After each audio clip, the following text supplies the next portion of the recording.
Terima kasih Anda masih bersama dengan kami. Bagi Anda yang baru saja bergabung, kami hadirkan kembali 3 berita utama hari ini.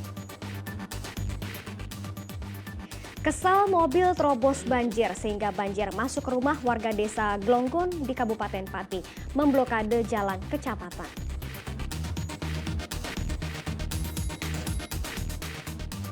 Banjir bukan halangan bagi para siswa di Kabupaten Kudus untuk bisa ke sekolah. Mereka rela naik perahu terobos banjir.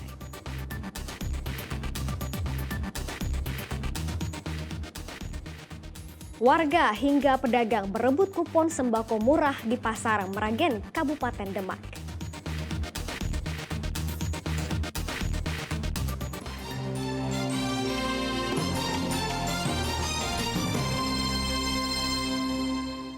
Para siswa dan guru sekolah dasar di Kabupaten Kudus terpaksa naik perahu agar bisa ke sekolah. Banjir setinggi 80 cm itu membuat akses jalan menuju sekolah terendam sehingga mereka tidak bisa jalan kaki.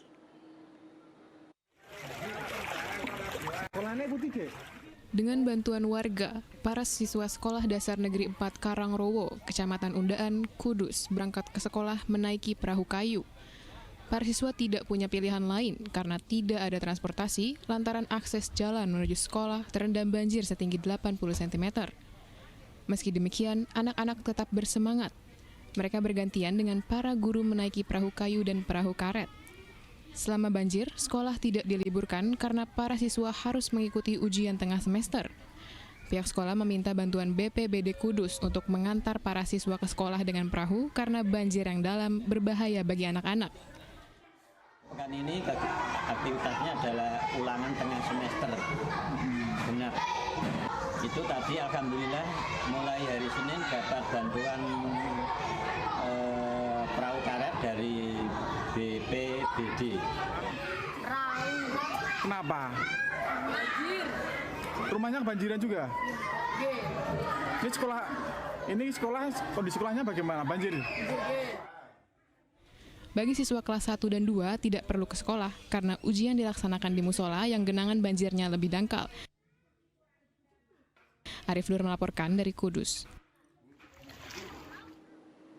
Banjir di Desa Minto Basuki, Kecamatan Gabus Pati tak kunjung surut. Warga minta dibuatkan sudetan untuk mengatasi banjir yang sudah 2 bulan merendam rumah dan sawah mereka.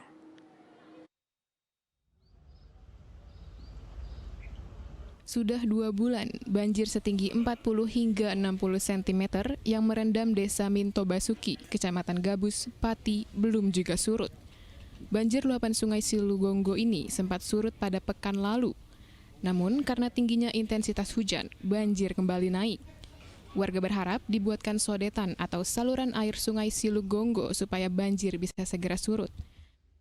Jadi kalau ada sudetan di daerah situ, kali Cabang mungkin cepat surut. Jadi banjir itu seandainya nanti seandainya 1 bulan itu sampai 2 minggu sudah surut kalau digali dibuatkan kali Cabang itu. Tapi kalau enggak itu sejak dulu kala seperti ini terus, Mas.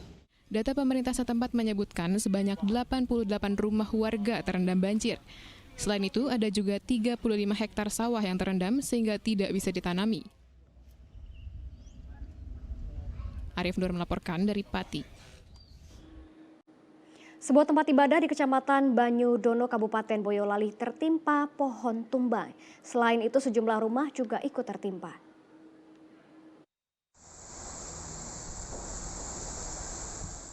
Hujan deras disertai angin kencang melanda desa Ngaru-Aru di Kecamatan Banyudono, Kabupaten Boyolali, Selasa sore.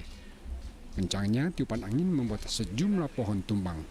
Sebuah pohon randu berusia puluhan tahun pun ikut tumbang.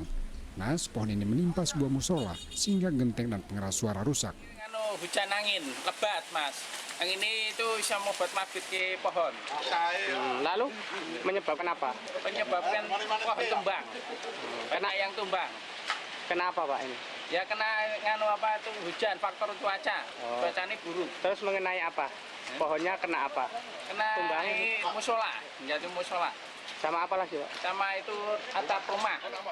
Petugas BPBD bersama warga langsung memotong pohon agar musola bisa digunakan kembali. Yulianto melaporkan dari Kabupaten Boyolali. Melambungnya harga cabai rawit berpengaruh terhadap usaha warung makan di Klaten. Pemilik warung terpaksa menaikkan harga jual makanan berbahan cabai agar tidak merugi. Meroketnya harga cabai rawit membuat pemilik warung di Gayamprit, Klaten menjerit. Kini harga cabai rawit di pasaran mencapai Rp60.000 per kilogram. Padahal dalam sehari, warung makan ini membutuhkan 2 kg cabai rawit untuk membuat sambal. Tak hanya cabai rawit, harga beras juga mengalami kenaikan sehingga membuat biaya produksi semakin membengkak. Agar tidak merugi, pemilik warung terpaksa menaikkan harga jual ayam penyet Rp1.000 per porsi. Dari harga sebelumnya Rp15.000 menjadi Rp16.000 per porsi. Ya, harganya dinaikkan 1.000. Biasanya nasi per porsi sama minum 15, sekarang 16.000. Kenapa Mbak? Nah itu beras, cabai naik, lombok naik, semua naik. Warga berharap harga cabai dan beras kembali stabil agar tidak memberatkan usaha kecil. Krisna Agung melaporkan dari Kabupaten Klaten. Pengemudi mobil dinas plat merah yang kabur usai menyerempet motor di Kabupaten Klaten ditangkap polisi. Pelaku adalah ASN di pemerintah Kabupaten Madiun. Pengemudi berinisial NS ditangkap Satreskrim Polres Klaten di Madiun, Jawa Timur, Senin malam. NS merupakan ASN di lingkungan pemerintah Kabupaten Madiun. Polisi juga menyita mobil plat merah sebagai barang bukti.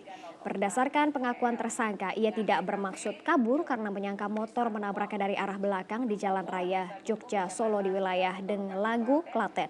Saat kecelakaan, tersangka membawa kepala Dinas Lingkungan Hidup Kabupaten Madiun bersama istrinya.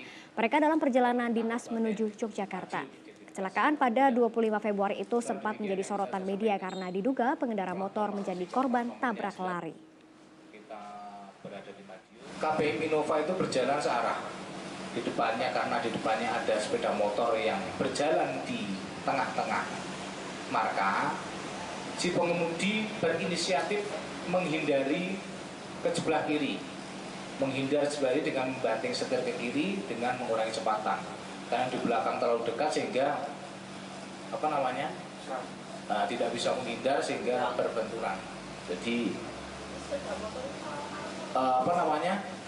pengemudi KBM Innova kurang memperhatikan kendaraan yang ada di sebelah kirinya.